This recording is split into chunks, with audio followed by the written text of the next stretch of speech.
Hotel management లో 45 రోజుల ఉచిత శిక్షణ మరియు ఉద్యోగాలు. SSC ఇంటర్ డిగ్రీ చదివిన వారు అర్హులు. వెంటనే కాల్ చేయండి 9154145734. 1975 నుండి మేము ఈ అడవిలో గోదలు కాస్తున్నాం, మేకలు కాస్తున్నాం, కానీ ఎప్పుడు కనబడలేదు. ఇప్పుడే కనబడ్డది. ఇప్పుడు కనబడే వచ్చుడుతోటే 5 గోదలను హత్య చేసింది.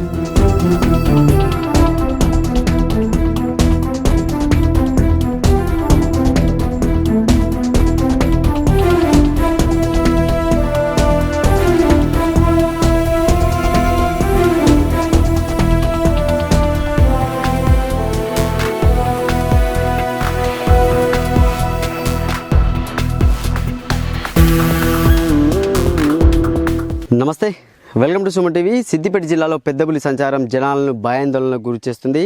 సిద్దిపేట జిల్లాలోని బసవాపూర్ ఆరపల్లె మోయతుమ్మ వాగు సమీపంలో అయితే ఒక వాగులో కట్టేసినటువంటి 5 ఆవులను అయితే పెద్దపులి ఆవులపై దాడి చేసి అయితే ఆవులను అయితే తినేసింది. దాదాపుగా 3 ఆవులను అయితే ఆవు లేగదులను అయితే గుర్తించడం జరిగింది. ఇంకా 2 కోసం అయితే అడవి అధికారులు అయితే వెతుకులాట కొనసాగిస్తున్నారు. పొద్దున్నే ఉదయాన్నే ఒక ఆవుల వద్దకు లేగదుల వద్దకు వచ్చినటువంటి రైతుకు అక్కడ పెద్దపులి యొక్క అరుపులు కావచ్చు, అక్కడ ఉన్నటువంటి లేగదులను కట్టేసినటువంటి లేగదులు ఎక్కడ కూడా కనబడకపోతే ఆందోళనకు గురైనటువంటి రైతు అక్కడ ఉన్న గ్రామస్తులకు సమాచారం ఇచ్చారు. గ్రామస్తుల తర్వాత అటవీ శాఖ అధికారులు, పోలీసులు కూడా ఈ యొక్క అడవి ప్రాంతానికి అయితే ఈ యొక్క మోయితుమ్మద వాగు ఇక్కడికి రావడం జరిగింది. మోయితుమ్మద వాగు వద్దకు వచ్చి కూడా ఈ అడవి ప్రాంతంలోనైతే అటవీ శాఖ అధికారులు అయితే ఒక పెద్దపులికి సంబంధించినటువంటి ఒక పాదముద్రలను కూడా గుర్తించడం జరిగింది. గుర్తించిన ఆ తర్వాత అది పెద్దపులి అని చెప్పి కూడా వాళ్ళు ఒక దానికి పెద్దపులి అక్కడ నుంచి జనగామ జిల్లా నుంచి నిన్ననే ఇక్కడ సిద్దిపేట జిల్లాలోకి ప్రవేశించింది అంటూ కూడా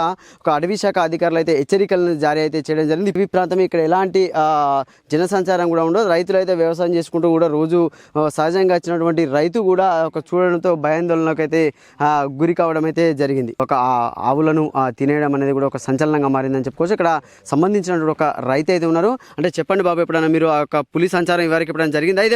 ఇదే మొదటిసారి, ఎప్పుడు జరగలేదు. ఇంత హత్య జరిగిందంటే ఎప్పుడు చూడలేదు. చిన్నప్పుడు 1975 నుండి మేము ఈ అడవిలో గోదలు కాస్తున్నాం, మేకలు కాస్తున్నాం, కానీ ఎప్పుడు కనబడలేదు. ఇప్పుడే కనబడ్డది. ఇప్పుడు కనబడే వచ్చుడుతోటే 5 గోదలను హత్య చేసింది. ఇది మా పరిస్థితి. అడవి మహారాష్ట్రలో వచ్చి ఆందోళన చేస్తే ఇప్పుడు దాకా ఏది సమాచారం అందలేదు.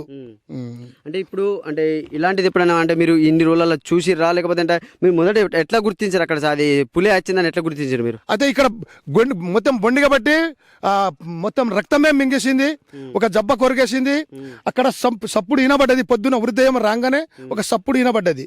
దానికే మేము కనిపెట్టి ఇదే పులే. ఇంతవరకు 3 రోజులు వాగుల పన్నా కూడా గోదలకు ఏమీ చేయలేదు. కాబట్టి ఇటువంటి పని చేస్తే మాత్రం ఇది పులే అని మేము అంటున్నాము. పులే పులే అని చెప్పారు. ఇది పులే అని, ఇది ఇట్లా చేసేది పులే అని ఫారెస్ట్ అధికారులు కూడా అన్నారు. సో చూడొచ్చు, అంటే ఇక్కడ ఉన్నటువంటి రైతులు అయితే ఒక ఆందోళనకు గురవుతున్నారు. ఎన్నడూ కూడా 70 సంవత్సరాల్లో మేము ఇంత అడవి ప్రాంతంలో కూడా నివసించగానే ఎన్నడూ కూడా ఇలాంటి పెద్దపులిని చూడలేదు. ఇక్కడ సంబంధించినటువంటి ఆవులను కూడా చంపడంతో ఒక భయాందోళనకైతే ఇక్కడ గ్రామస్తులు కావచ్చు, చుట్టుపక్కల రైతులు కూడా ఆందోళన వ్యక్తం చేస్తున్నారు. ఫారెస్ట్ అధికారులు అయితే చుట్టుపక్కల వాగు పరిసర ప్రాంతాల్లో మాత్రము ఆ గోదలను కానీ మనుషులు కూడా సంచారం చేయొద్దు, మేము దాని యొక్క గుర్తించే వరకు కూడా ప్రజలు అప్రమత్తంగా ఉండాలంటూ కూడా సిద్దిపేట రేంజ్ ఫారెస్ట్ ఆఫీసర్ అయితే చెప్పడం జరిగింది. ఇది ఇక్కడ పరిస్థితి. కెమెరామెన్ శేఖర్తో సతీష్, సుమన్ టీవీ, సిద్దిపేట నుండి. 1975 నుండి మేము ఈ అడవిలో గోదలు కాస్తున్నాం, మేకలు కాస్తున్నాం, కానీ ఎప్పుడు కనబడలేదు. ఇప్పుడే కనబడ్డది. ఇప్పుడు కనబడే వచ్చుడుతోటే 5 గోదలను హత్య చేసింది.